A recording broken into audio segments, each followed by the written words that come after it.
Abidjan, en Côte d'Ivoire, où se joue actuellement la 34e édition de la Coupe d'Afrique des Nations. Nous sommes bien évidemment à Abidjan pour faire le point de ce qui est la journée du groupe E, puis ce qui s'en suivra aujourd'hui avec le groupe F. Tout d'abord, le groupe E, où il y a eu des rencontres importantes pour ce qui est de la première journée de la phase de poule, puisqu'on a eu le match Burkina Faso-Mauritanie, qui s'est soldé par une victoire des Burkinabés, les étalons qui sont venus à bout, des Mourabitounes sur le score étriqué d'1-0, un but arrivé en toute fin de match, un but penalty transformé par Bertrand Traoré, le capitaine de cette sélection.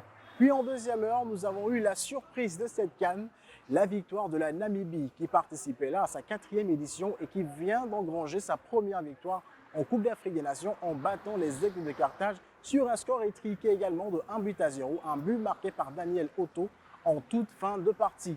Et à 20h heure locale, hier, nous avions l'une des rencontres majeures de cette journée, de cette phase de poule là aussi. Il y avait les Aigles du Mali qui entraient en lice contre les Bafana Bafana d'Afrique du Sud. Victoire 2-0, donc des Aigles du Mali. Des buts marqués bien évidemment par les attaquants maliens qui ont su concrétiser leurs actions. Un fait majeur dans cette partie-là, c'est le penalty raté par l'attaquant phare des Bafana Bafana, Percy Tao, qui a manqué un penalty en fin de première période.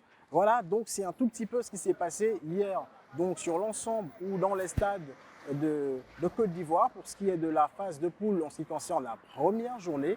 Et cette première journée s'achève bien évidemment encore aujourd'hui avec des rencontres importantes puisque c'est le groupe F, dernière poule, qui entre en lice aujourd'hui avec bien sûr les Lions de l'Atlas, les demi-finalistes de la dernière Coupe du Monde.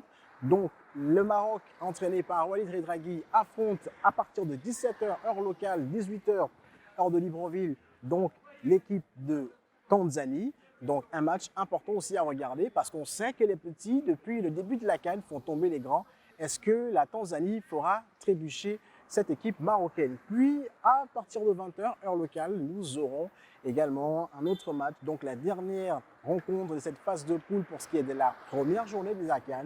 On aura RDC-Zambie, duel entre deux champions d'Afrique et pas des moindres, puisqu'on se rappelle que dans les années 70, la RDC avait triomphé à la CAN et la Zambie récemment en 2012. Un duel sur le papier très confortable, mais également, comme on le sait, certains joueurs zambiens évoluent dans le championnat congolais. Donc un duel où on pourra retrouver des coéquipiers, mais cette fois-ci devenus adversaires. Voici ce qu'il en est de cette phase de poule de la première journée qui s'achève aujourd'hui. C'était John Fitzgerald pour ce qui est du résumé donc, de la première journée de la phase de poule, en ce qui concerne le groupe E hier et le groupe F aujourd'hui. Rendez-vous donc juste après pour le débrief de cette rencontre.